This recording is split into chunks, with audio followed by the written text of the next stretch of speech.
Tonight on The Pulse, the Iowa Barnstormers are in town the next few weeks. We'll tell you how to get some FaceTime. And Tyler Sash not only met with the governor this week, but he also talked on camera. We have that interview and more next on OSP.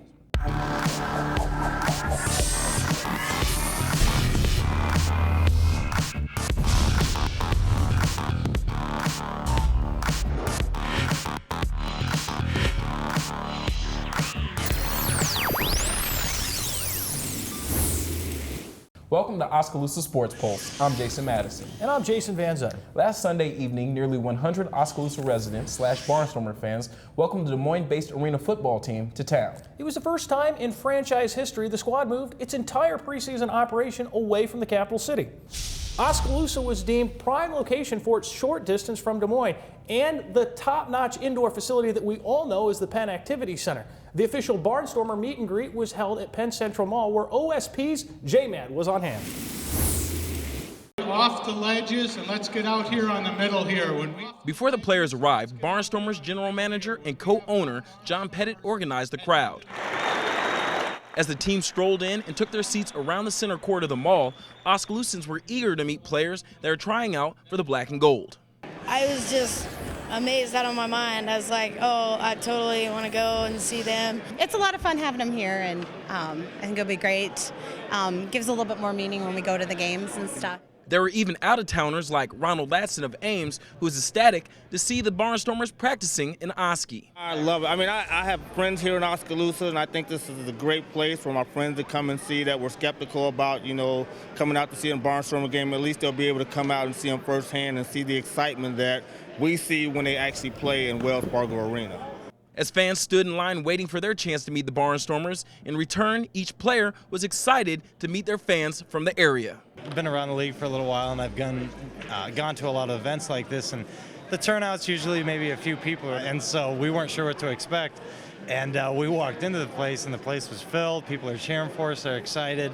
It really just goes to show a lot of the guys that, Iowa is really around it, and that's what's kind of neat about playing here, is everyone really supports it.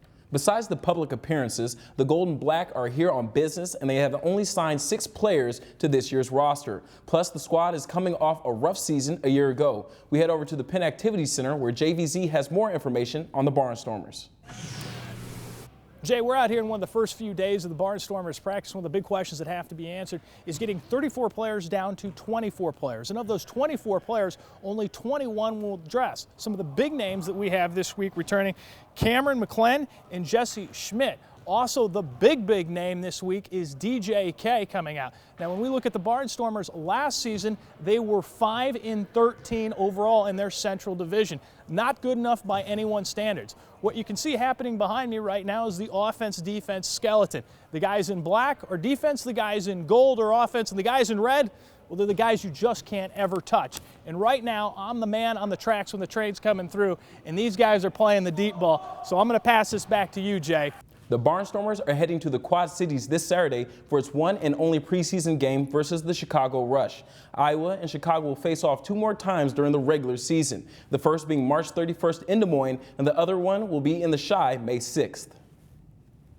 It's all or nothing with every game as WPU hosts a couple of MCC first-round playoff games this week. It's tourney time, and one loss means you're staying at home. The number 2 seeded Statesman hosted the first-round game Wednesday night thanks to a 93-90 double overtime road win against Ashford last Saturday. The Statesmen now have 2 possible ways to earn a berth to nationals: win the MCC tournament outright or have rival St. Ambrose finish out the season sweep with the crown. Since the 10-team league gets 2 automatic bids to the dance, a Fighting Bees tourney title would give the number 2 seeded Statesmen an at-large bid. William Penn played host to the number 7 seed Grandview in the first round Wednesday night. The team split the regular season series with the Vikings winning in Oskaloosa 73-67 on January 11th, while Willie P was victorious 82-66 in Des Moines on February 8th. So who won the third and final showdown? Let's check it out on the vid. In the Penn zone, the bleachers were shaking as a ruckus crowd was on hand for this quarterfinal matchup, and Penn got them cheering early. Armin Razul leading the break, and he finds Keith Stefik on the alley-oop to get things started. Alley-oop to Stefik! Next trip down, and Stefik leading the break this time, and he dishes it to Davis Spielbauer, who dials up from long range. Penn up 4 early. Moving ahead to 4 minutes left in the half, and Grandview takes the lead as Josh Henry is open from the wing and knocks down the triple. Vikings up 1. Next possession, and Cody Ingle goes backdoor for the easy land, and just like that, the Vikings are up 3. 90 seconds later, and Henry finds another opening outside, puts the Vikings up 5. They lead by 4 at the break. We fast forward to 9 minutes left in the game, and the Vikings are up 7, but Penn was trying to mount a comeback. Razul on the outside gets the shooter's roll and cuts the lead to 5. 1 minute later, and the lead is down to 3 when Spielbauer drives and drops in this one from the baseline. 2 minutes left, and the Vikings back up 7. But the putback by Ross Howe off the Blake Walker miss cuts it to 5. Good. A minute later, and Penn down 8, but Allen Douglas finds the touch from the corner. Penn within 5 again and still with life. The lead is down to 3 when Stefik hits the triple from the wing with just under a minute to go. But the Vikings made free throws in the end and left Oskaloosa with an upset victory. In the loss, senior Allen Douglas led the way with 27 points and 11 rebounds to capture his 12th double-double of the year. Junior Keith Stefik joined Douglas with a double-double of his own, tallying 22 points and 10 rebounds, while fellow junior Davis Spielbauer pitched in 15 points. With the loss, William Penn's tournament ends and an awkward wait starts as the Statesmen hope that St. Ambrose wins the whole tournament. When we come back, we'll see how the Lady Statesmen fared when they hosted Viterbo in their first-round MCC tournament game. You should see my bank. It can do awesome things. Mom says it's just like the Four Seasons. Always there. Helping communities grow and be a better place to live and work. All because my bank lives here too. Live Iowa, work Iowa, bank Iowa. Member FDIC. Whoa. Sure, you can take big bites of the handcrafted quarter pounder with cheese, but soon it's half gone. What have I done, you think? Your bites get smaller as you try to savor what's left with scientific precision. And as that last bittersweet bite of 100% beef and cheese tickles over your taste buds, you think, until next time, dear friend. Until next time. The simple joy of savoring every bite. Winter is here and they're making snow at Seven Oaks, Central Iowa's premier ski, snowboard, and snow tube area. We make snow all season long to give you the best conditions possible. Seven Oaks now has 2 triple chairlifts to get you to the top of the hill for plenty of thrills. Bring your family, bring your friends, bring a bus to Seven Oaks. Seven Oaks, we're your destination for outdoor recreation. Ski and save every Friday night on the Family 4-Pack. And on Sundays, kids 8 and under ski free with a paying adult. Ski Seven Oaks, an easy drive from Des Moines and Ames. I chose William Penn for its commitment to academic excellence. I chose William Penn for its commitment to athletics. I chose William Penn for its commitment to diversity. I chose William Penn to become a leader. Why will you choose William Penn? Over on the women's side, the number 4 seed Lady Statesmen hosted the V-Hawks in their first round Thursday night. The Navy and Gold were trying to make a clean sweep of Viterbo, beating them twice already this season. We head back to the Penn Zone Thursday night to see if WPU is moving on. We start in the second half where junior Sarah Martin gets the first step on the V-Hawk, drives and banks off glass. That made it 31-30 in Penn's favor with a little over 17 minutes to go. Then Viterbo comes back to take the lead with this nice ball movement to a wide open V-Hawk in the corner, and she hits nothing but net. Willie P down 37-33. Then Penn gets a 3 of their own when Sam Abens drives baseline and dishes it off to a wide open Megan Evangelista. This tray knocks the game up at 38 all. Both teams are still in a tie at 41 when Lady Statesman Katie Golumsky gets the ball to Oriel Thomas deep in the paint. The sophomore waits for the double team inside, then goes the opposite way for the finger roll off the glass. But the V-Hawks were no pushovers when they knock down this 3 and go up 1, 44-43. Fast forward to 3.5 minutes left in regulation, and Vanessa Kearse uses the pump fake to freeze up her defender, and then she drives for the layup. Penn would go on to widen the gap and win 65-55. Freshman Vanessa Kearse came off the bench to guide her team with 13 points. Sophomore Oriel Thomas notched her 15th double-double with 12 points and 12 rebounds, while junior Sarah Martin added 10. Vanessa Kearse came off the bench red hot, but she said it was the team's enthusiasm that sparked the win. We got pumped from the start, and I think that we did a good job of containing their players and boxing out and just holding them on defense. The 4-seeded Lady Statesmen now meet the top seed and number 9 nationally ranked Grandview Saturday at 2 p.m. in Des Moines. The Vikings moved on after beating AIB 69-64. In other quarterfinal play, number 2 Mount Mercy dropped number 7 Ashford, while number 6 St. Ambrose knocked off number 3 Iowa Wesleyan. In Des Moines, the Statesman wrestling team visited Grandview and had a tough time at the NAIA Central National Qualifier Saturday. William Penn placed 10th out of 11 teams with 33 points. Number 1 Grandview won easily with 208.5 points. Saturday's competition gave the program one final chance to qualify more grapplers for the national tournament. Unfortunately, nearly everything went wrong for the Navy and Gold. Plus, the team didn't add any additional wrestlers. But most shockingly, star 149-pounder Eric Berge battle-tested, tasted defeat for the first time this season. After back-to-back falls, the NAIA number 1 Berge faced Missouri Valley Shay Shive for the second time this year. Here the two are wrestling in Oskaloosa back on January 31st. Berge dominated Shive 8-3 in this match, but Shive got his revenge with a 9-6 win over the weekend during semifinals. Berge, who was injured earlier in the day, did not return to the mat. Berge will be back in action for the Nationals. Penn will now have a week off before traveling to Des Moines March 1st through the 3rd at the NAIA National Championships at the Jacobson Center at the Iowa State Fairgrounds. Moving down to the high school level, Oskaloosa 195-pounder Dane Jones bounced back last week after dropping his first match at the state tournament Thursday. The junior won his first consolation match, and the wins kept on coming until the very end Saturday morning. In the first round, Jones fell to Jake Bolin of Cedar Rapids Xavier 5-3. Then he reeled off 3 straight wins, including 2 pins over Bobby Overton and Justin Klinkle to end up in the third place match with Taryn Phillips of West Des Moines Valley. The junior then fell to Phillips 3-1 to wrap up the 2012 state wrestling meet in 4th place. Since the Super Bowl 3 weeks ago, Oskaloosa's Tyler Sash has been back in his hometown living it up like any other resident that just won the Super Bowl. CRI's Jonathan Gregg and Amy Langdon contribute to Oskaloosa Sports Pulse happened to run into the New York Giant at Smoky Row after Sash met with Iowa Governor Terry Branstad. You had a gift for the governor. What did you give him? I didn't know if he was going to put it on, but I'm glad he did. Give him a New York football hat, so pretty excited about that.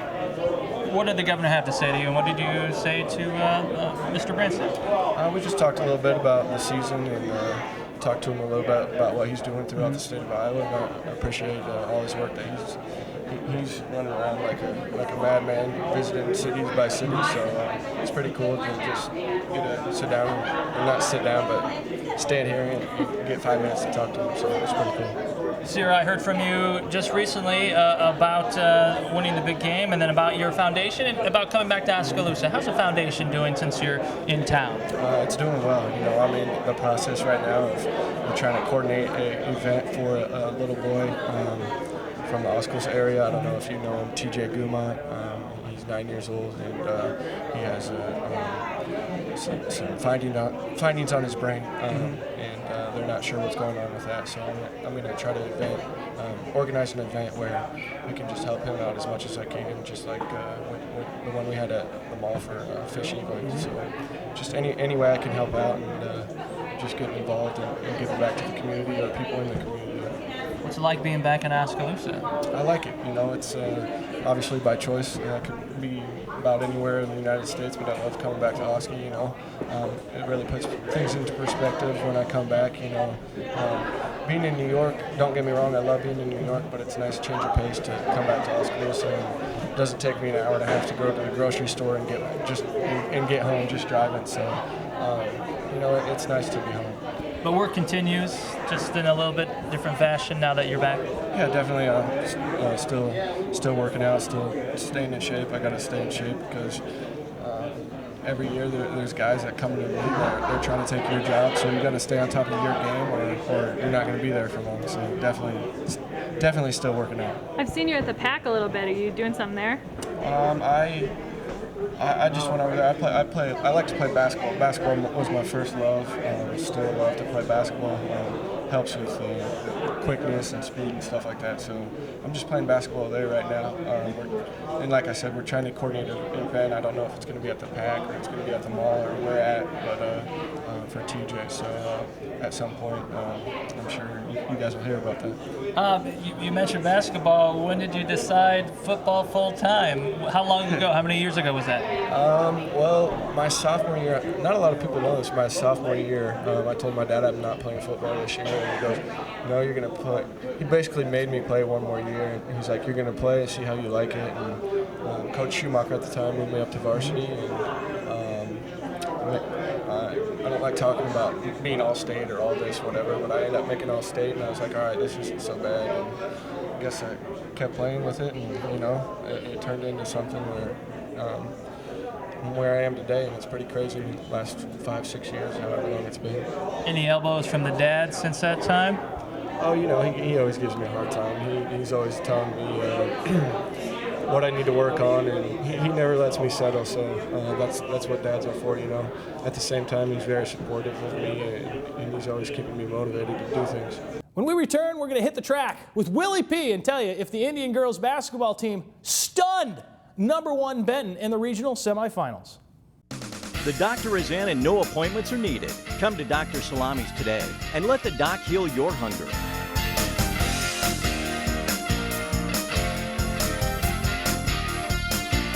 Come to Dr. Salami's for friendly staff, casual atmosphere, and good friends. When you get here, you'll be treated to affordable prices, hearty portions, and good food. So come on down to Dr. Salami's today, your place for good friends, good food, good times.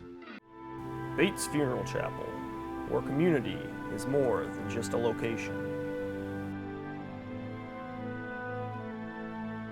Where compassion is more than just a feeling. Where history is more than just a time.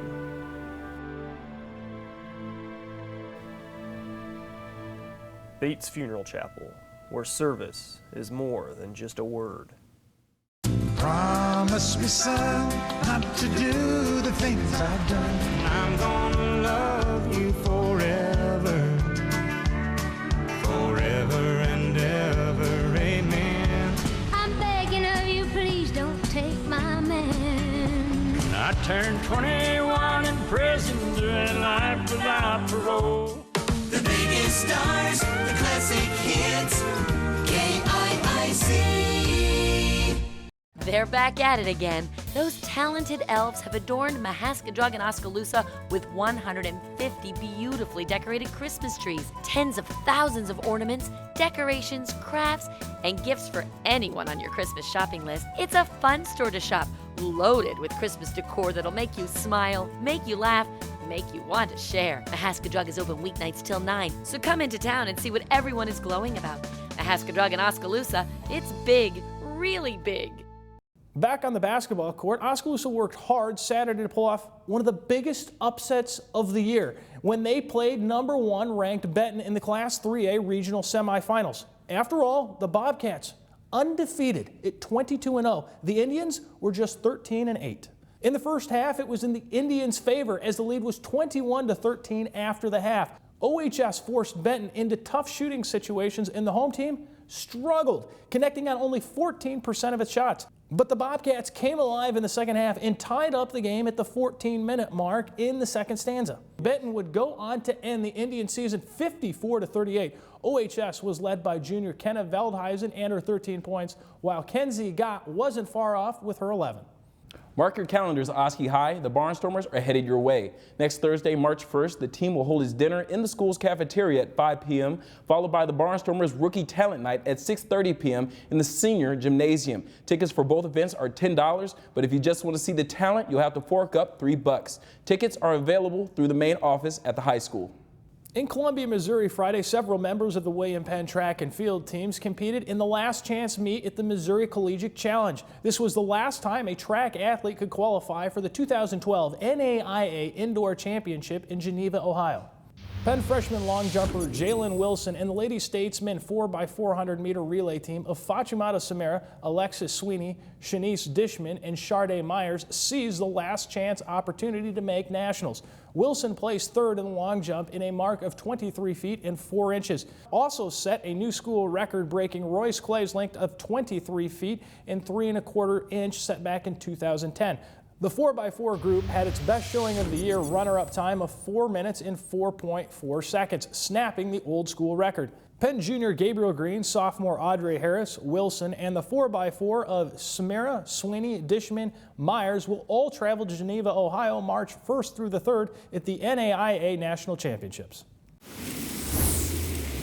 That's it for this week's show. Be sure to catch replays of OSP Fridays at 10 p.m., Saturdays at 7 a.m., 10 a.m., and 10 p.m., as well as on Sundays at 8 a.m., 11 a.m., and 10 p.m. here on MCG Channel 7. And if you're surfing the web, watch us and the rest of the CRI team online at www.critv.org.